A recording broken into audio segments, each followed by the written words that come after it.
Hello from Olden Goldens and welcome back to our channel. Recently, we have received somber news about the passing of some extraordinary talents. Today's episode is dedicated to honoring their memory. We will also recap the stars we have recently lost. Before we begin, we kindly ask for your support. If this video or the legacies of these remarkable individuals have touched your life, please consider giving this video a thumbs up as a sign of respect and remembrance. Bob Newhart, an Emmy winner and 9-time nominee, who helped launch the recorded comedy craze with 2 smash stand-up albums before starring in the revered TV shows The Bob Newhart Show and Newhart, died today at his Los Angeles home. He was 94. His longtime publicist Jerry Digney said Newhart died after a series of short illnesses. Newhart broke out in 1960 with a pair of #1 comedy albums, despite never having done stand-up before. The Button-Down Mind of Bob Newhart spent 14 weeks atop the Billboard 200 and stayed on that chart for more than 2 years. The Button-Down Mind Strikes Back arrived about 10 months later and also hit #1. The former won Grammys for Album of the Year, Comedy Album of the Year, and Best New Artist, and featured a slow-spoken, still-sided monologue with Newhart as Abe Lincoln. The Button-Down Mind Strikes Back won the 1961 Comedy Album Grammy, and both of his 1960 LPs are included in the Smithsonian's National Museum of American History.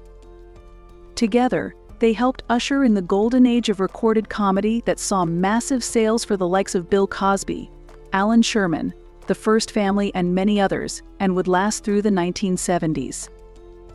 Newhart began to tour the national comedy circuit for rapturous crowds.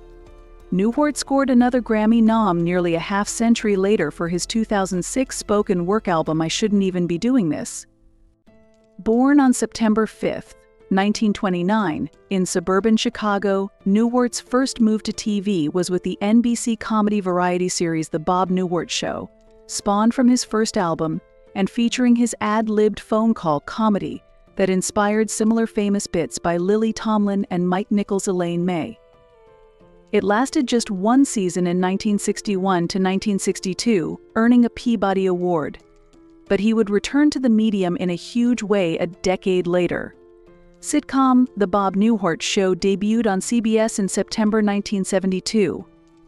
It did well right from the start, finishing in the year-end 3-network primetime top 20 in each of its first 3 seasons, ultimately running to 1978. Newhart starred as Bob Hartley, a successful psychologist in Chicago whose deadpan delivery drove the series. Suzanne Pleshette was his schoolteacher wife, but the other regular characters often stole their scenes. Among them were Carol, the brash receptionist Bob shared with a dentist in the same suite, and Bob's orthodontist friend Jerry. The cast also included Penny Marshall.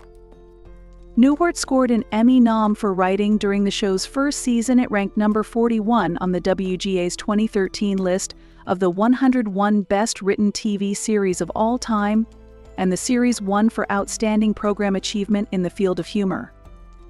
The Bob Newhart Show earned renewed fame in its syndication afterlife, fueling the popular Hi Bob drinking game. The star would return to TV in 1982 with another CBS sitcom, Newhart. This time he played Dick Loudon, a how-to-book author who took over a long-closed colonial inn in Vermont. Mary Fran played his wife, but as with Newhart's 1970s show, his co-stars often stood out. Among them George, the inn's crusty caretaker whose family had been doing that job for 2 centuries. Other standouts were Larry, Daryl, and Daryl, who could challenge for the title of world's most useless handyman. The series finished its rookie season tied as the number 12 series in primetime, and would remain in the top 30 for several years. Newhart would score 3 consecutive Emmy noms for lead actor in a comedy from 1985 to 1987. It was nominated for 25 Emmys over its 8-season, 184-episode run, but it never won a single statuette. The Newhart series finale in May 1990 is widely considered one of TV's greatest. After 8 very well-watched seasons, The Dick Martin directed episode The Last Newhart saw the Vermont town, where the series was set in purchased by Japanese businessmen who wanted to build a luxury resort. The set was dark at the very end, and suddenly Neuwart's Bob Hartley character from the 1970s sitcom wakes up in his Chicago apartment with Plachette, his wife from that show, beside him. Announcing he had the weirdest dream, Newhart throws the whole Newhart show into a wonderful TV trope. Plachette's Emily tells him to go back to bed, admonishing, "No more Japanese food before you go to bed." 2 TV seasons later, in September 1992, Newhart returned to CBS in a new sitcom titled Simply Bob. This time, he played a temperamental, often bitter comic book writer, a far cry from the lovable and mild-mannered characters who had charmed viewers for 2 decades. The show didn't click and aired its final episode in late 1993. Newhart went on to guest on TV comedies including Murphy Brown and The Simpsons, and voiced a role in the 1990 tune feature The Rescuers Down Under. He returned to the CBS sitcom game again in 1997, starring opposite Judd Hirsch in George Leo. Newhart played a Martha's Vineyard bookstore owner whose quiet life is rattled by the arrival of Leo, a small-time Las Vegas hood whose estranged daughter was marrying George's son. It lasted only 1 low-rated season. Newhart had big screen roles in the 1997 Kevin Kline feature comedy In Out and the 2003 Reese Witherspoon sequel, but his best-known movie was Elf, also in 2003.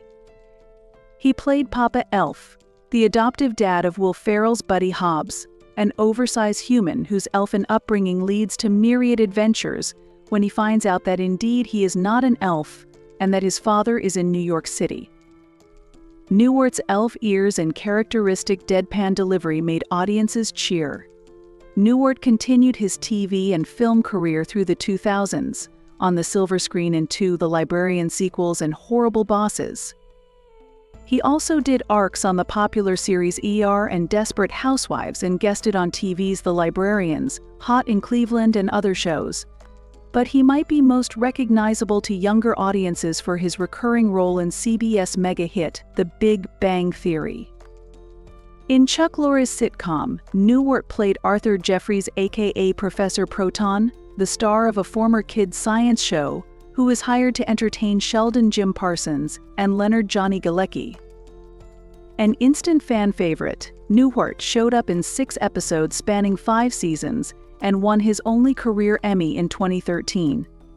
He also was nominated for Outstanding Guest Actor in a comedy series 2 other times, in 2014 and 2018. A longtime friend of Johnny Carson, Newhart substituted as host of The Tonight Show nearly 90 times. He was spotlighted in a 2005 American Masters special on PBS and Button Down Concert, a home video based on his classic routines, arrived the following year. He was honored with a star on the Hollywood Walk of Fame in 1999 and received the Mark Twain Prize for American Humor 3 years later. Bob Newhart is survived by 4 children: Jennifer, Courtney, Timothy, and Robert, and numerous grandchildren. His wife of 60 years, Virginia Ginny Newhart, died last year.